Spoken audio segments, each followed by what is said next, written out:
Bonjour à tous et bienvenue sur le plateau de Toute l'Europe en débat. Nous sommes aujourd'hui en direct du Parlement européen de Strasbourg pour parler d'un sujet déterminant pour l'avenir de l'Union européenne, le budget. Pour cela, j'ai le plaisir d'avoir à mes côtés deux députés européens.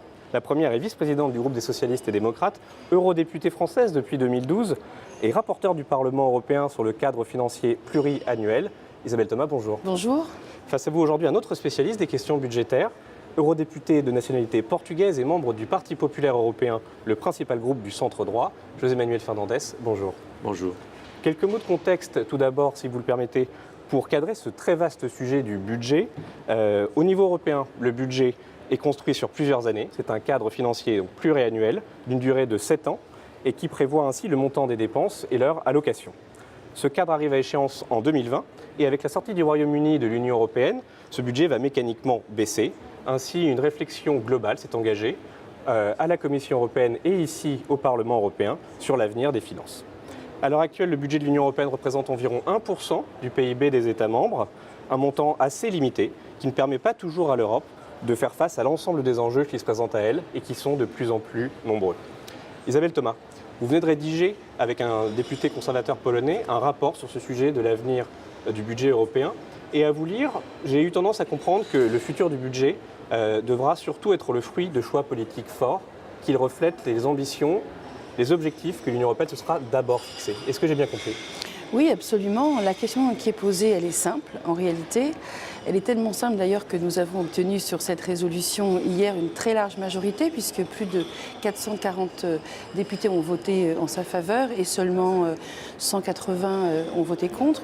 La question est vraiment simple, c'est puisque nous avons de nouveaux enjeux européens qui se sont accumulés particulièrement depuis la crise économique de 2008. Par exemple, la nécessité d'avoir une politique d'investissement européenne pour faire face au déficit d'investissement qui s'est déroulé depuis la crise de 2008, parce que nous avons eu aussi à faire face au phénomène migratoire, parce que nous allons avoir à faire face dans l'avenir au changement climatique, parce qu'il y a de plus en plus d'enjeux qui sont traités au niveau européen, on ne peut pas continuer avec un budget qui, lui, non seulement n'augmente pas, mais même a régressé. C'est-à-dire que dans le cadre financier pluriannuel actuel, c'est-à-dire la période 2014-2020, le budget est plus petit que dans la période précédente, c'est-à-dire le cadre financier 2009-2013, avec en plus un pays supplémentaire, la Croatie. Donc on a de plus en plus de challenges, de plus en plus d'enjeux, de plus en plus de politiques européennes, avec un budget qui, lui, non seulement n'augmente pas, mais voire diminue. Et vous l'avez dit, avec le départ du Royaume-Uni, qui était un État payeur net, eh bien, nous aurons encore moins d'argent à redistribuer, sauf à ce que nous prenions les dispositions, et c'est le sens de la résolution que nous avons votée. Monsieur Fernandes, comme la plupart de vos collègues du Parti populaire européen, vous avez voté en faveur de ce rapport. Est-ce que cette large majorité, est-ce qu'on peut en déduire que la classe politique européenne est aujourd'hui prête à dépenser un peu plus d'argent ensemble ? On peut déduire que le Parlement est prêt pour être à l'auteur des besoins. On doit avoir un budget qui soit en accord, qui respecte les ambitions. On doit avoir les moyens pour les objectifs. Et il faut comprendre que quand on parle du budget, on parle des fonds structurels, de la politique agricole commune, on parle de l'Erasmus, on parle de la recherche et de l'innovation. On parle aussi des programmes comme l'Horizon 2020 pour aider, comme je l'avais dit, la recherche, mais aussi le Connect Europe Facility pour les transports, l'aide pour les PME, un fonds comme le Fonds européen pour les investissements stratégiques. Et avec seulement 1% du PIB, on arrive à avoir une plus grande cohésion territoriale, à être même les plus grands donateurs au monde, parce qu'on a une rubrique aussi pour l'aide globale, à des programmes aussi pour les citoyens. C'est un budget qui a une valeur ajoutée très importante et très grande. On ne demande pas une augmentation du budget parce qu'on veut un budget plus grand. on demande une augmentation du budget parce qu'on a les priorités et les défis qu'on doit vaincre, et on a aussi des nouvelles priorités comme par exemple la défense et la sécurité. Je vais revenir dans un instant sur l'ensemble des domaines qui concernent l'Europe et le budget de l'Europe, mais un mot d'abord d'argent. J'ai lu le chiffre de passer de 1% à 1,23% du PIB. Minimum. D'accord, justement parce que c'est une augmentation non négligeable, parce que ça représente des centaines de millions d'euros, mais on a quand même l'impression que c'est peut-être pas suffisant quand on veut justement faire face à l'immigration, contrôler les frontières, lutter contre le terrorisme, etc. Oui, absolument. Alors, on n'a pas une estimation, c'est exactement ce que disait José Manuel Fernandez, c'est-à-dire que la question, c'est pas d'abord d'augmenter le budget parce qu'on voudrait être plus dépensier ou que sais-je. Non, la question, c'est on a des objectifs, ils sont fixés, d'ailleurs pas seulement par le Parlement, ils sont fixés aussi par le Conseil, et il y a une forme d'hypocrisie, je me permets le mot, de la part du Conseil qui sans cesse ajoute des priorités et ajoute des enjeux, ajoute des politiques et des programmes. José Manuel vient de parler par exemple de la politique de défense et de sécurité, pourquoi pas ? Mais à condition, et c'est ce que nous inscrivons d'ailleurs dans cette résolution, à condition que nous ayons des moyens additionnels. Parce que sinon, si on multiplie les enjeux et que le budget se réduit, ça veut dire que toutes les politiques qui tiennent bon aujourd'hui, qui sont efficaces, comme la politique de recherche, comme la politique par exemple pour lutter contre le chômage des jeunes, toutes ces politiques-là, si on ajoute des enjeux, elles vont réduire et donc elles vont perdre en efficacité, elles vont perdre en crédibilité.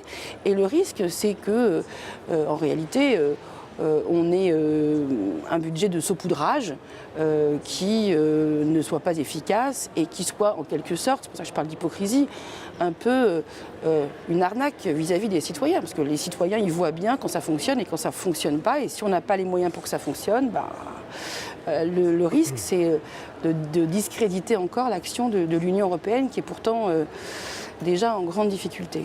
Mais si tous ces domaines justement d'action, ces lignes d'action se multiplient, est-ce qu'il ne faut quand même pas revoir à la baisse certaines ? Un chiffre, 63% du budget actuel est consacré à deux politiques, l'agriculture et la politique de cohésion. Est-ce qu'on ne va quand même pas vers une réduction, pas forcément immense, mais une réduction quand même de ces deux lignes budgétaires ? De ces deux lignes, une c'est presque une rubrique.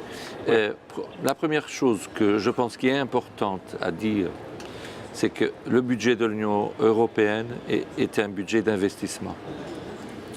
94%, c'est pour investissement. Et 6% pour les dépenses de fonctionnement et dépenses administratives. Le citoyen ne le savent pas, ne l'imagine pas. Il n'y a aucune organisation dans l'Europe avec cette performance. Deuxième chose, la politique agricole commune, elle a deux piliers. Un pilier, c'est les paiements directs aux agriculteurs, et c'est un revenu très important. L'autre pilier, c'est le développement rural. Et le développement rural, il est aussi important et il est lié aussi à la cohésion territoriale.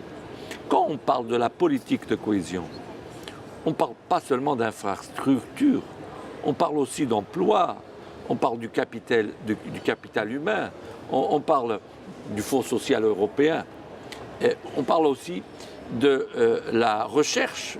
Dans mon pays, la plupart du montant de la politique de cohésion est pour aider l'économie, pour les entreprises. On a beaucoup de différences entre les enveloppes nationales en ce qui concerne la politique de cohésion. Pour répondre clairement, je suis contre la réduction de la ligne pour la politique agricole commune qui marche bien et aussi de la catégorie 1B qui est la cohésion, la politique de cohésion. Et c'est essentiel qu'on puisse avoir une Europe avec une solidarité interne et avec une approche entre régions. Une en 4 régions, elle a moins de 75% quand c'est sans la moyenne de l'Union européenne. Et il faut cette cohésion aussi interne, qui doit être une cohésion territoriale, mais aussi sociale et économique. Si je puis donner mon avis, parce que la cohésion, qu'est-ce que c'est ? Personne ne sait. C'est vrai que c'est une partie importante du budget de l'Union. Et la cohésion, qui était une politique instaurée par Delors au moment du marché unique. Pourquoi ? Parce qu'en fait, l'objectif, c'est quoi ? L'objectif, c'est que dans le cadre d'un marché unique, si on a des différences trop importantes sur les territoires, entre les pays, des différences d'infrastructures, des différences de développement, des différences d'éducation, des différences d'aide sociale par exemple, si les différences sont trop importantes entre les territoires, alors on a une forme de dumping, que ce soit d'ailleurs toutes sortes de dumping, fiscal, social, qui se met en place parce que l'inégalité est telle qu'on va avoir, on va pas pouvoir avoir une harmonie de la part des territoires. Donc la politique de cohésion, c'est aussi une politique de convergence qui permet d'éviter cette situation de gap entre les territoires et entre les pays et qui conduit forcément au dumping et à la concurrence des territoires entre eux. Donc la politique de cohésion, elle est très importante. Il ne faut pas y toucher un cheveu. Si, on peut bien sûr, et là on ne sera peut-être pas d'accord complètement avec José Manuel, on peut en modifier les contours, on peut avoir des critères de convergence qui soient un peu différents. De la même manière que sur la politique agricole. Moi je ne pense pas que la politique agricole ait réussi répondre à tous les enjeux du XXIe siècle. Je pense qu'il faudra la changer. Pour autant, et a fortiori, si on veut changer, c'est-à-dire si on veut aller vers un modèle de développement plus durable, si on veut une politique de territoires ruraux plus harmonisée, on aura besoin d'argent. Donc la question du fond, elle sera aussi posée, mais en tout état de cause, on ne peut pas rayer de la carte budgétaire, ces politiques qui sont des politiques essentielles, qui sont historiques et qui sont toujours nécessaires à l'Union européenne. Mais alors, pour un certain nombre de responsables politiques, en France, Jean-Luc Mélenchon a fait une sortie très récemment sur ce sujet.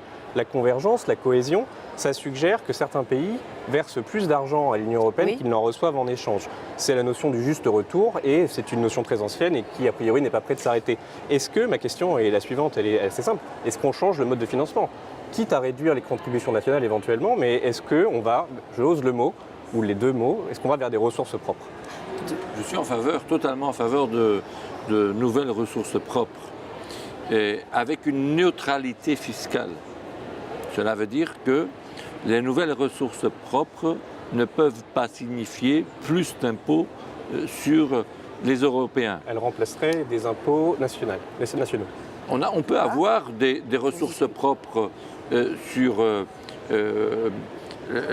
l'État.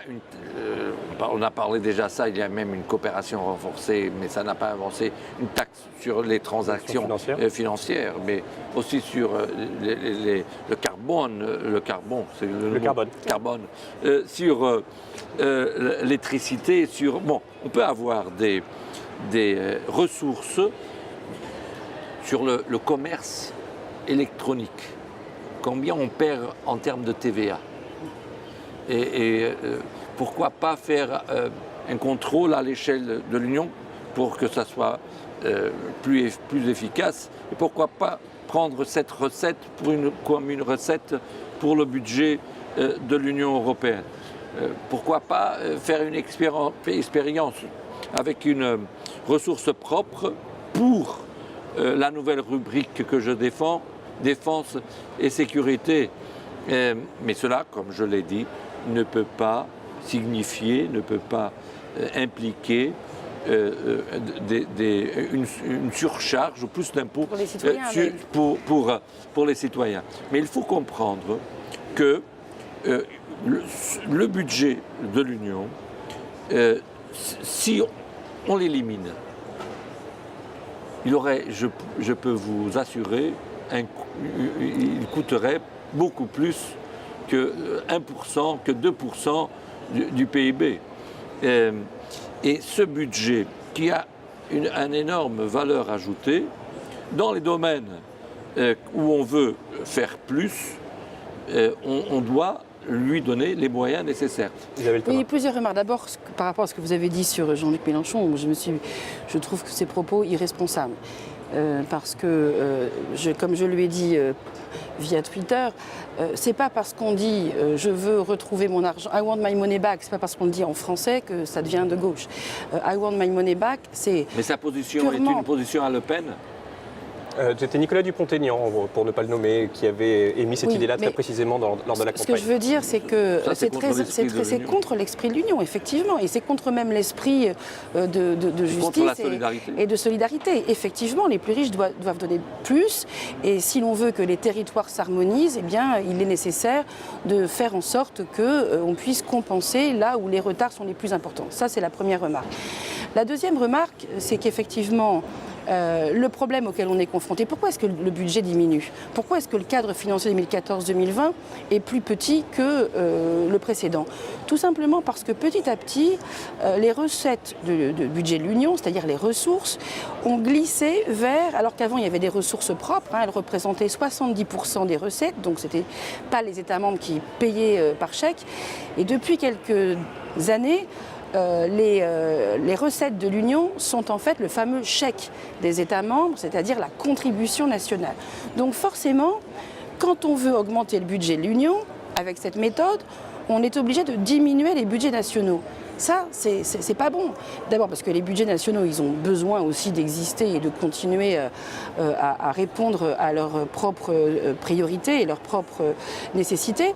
Et donc, il faut absolument casser ce cercle infernal. Et pour ça, il n'y a qu'une solution, c'est de revenir à la situation au début de l'Union, à savoir les ressources propres doivent être plus importantes quantitativement que les chèques des États nationaux. Et là, comme le dit José Manuel, le Parlement est depuis longtemps sur cette position, il faut qu'on trouve des ressources propres qui ne vont pas affecter les citoyens et qui vont même rétablir une forme de justice fiscale. Je m'explique. Par exemple, aujourd'hui, les PME, les petites entreprises partout en Europe, elles payent leurs impôts, elles payent plein pot. En revanche, les multinationales qui font le plus de profits dans toute l'Union européenne, eux, ne payent pas leurs impôts. On a eu l'exemple de Apple avec ses 0,005% d'impôts sur leurs bénéfices. On a l'exemple, mais on peut faire la liste, de Starbucks Café. Je ne vais pas faire toute la liste, ça serait trop long. Les chantiers de Mme Vestager sont très très nombreux. Exactement. Et pourquoi? Parce que justement, il y a y compris légalement, des circuits d'évitement fiscaux qui font que, en fait, plus on fait de profit, moins on paye d'impôts. Donc déjà là, ça ne toucherait pas les citoyens, ça serait même rétablir une forme de justice fiscale qui est, de par la mondialisation, complètement dévoyée. Et puis évidemment, l'idée ce serait un panier de ressources propres, donc avec pourquoi pas la taxation sur les transactions financières, pourquoi pas la question de l'ajustement carbone aux frontières qui, y compris, rééquilibrerait notre production intérieure au niveau européen, parce que là, on a aussi des entreprises qui sont soumises à des règles strictes, mais dans le même temps, on importe avec nos accords de libre-échange des produits qui ne sont pas soumis aux mêmes règles sur le carbone ou sur d'autres critères. Donc, il y a plein de solutions, il y a plein de possibilités. Ça va être dans le débat politique puisqu'il y a un rapport du Parlement, un rapport d'initiative qui devrait sortir, qui devrait être voté au mois de mars. Et il y aura, puisque le commissaire Oettinger s'y est engagé, dans la proposition de la Commission européenne, des propositions sur les ressources propres. Donc ça va être un grand débat qui peut à la fois répondre à la justice fiscale et au bon état du budget de l'Union européenne. Merci beaucoup d'avoir participé à ces échanges très intéressants. Je pense qu'ils auront permis aux spectateurs de se familiariser un petit peu avec ce budget européen, qui est une question en apparence technique, mais qui a une dimension très forte sur le plan politique. Merci beaucoup de nous avoir suivis. Je vous dis à la prochaine fois pour un nouveau numéro de Toute l'Europe en débat.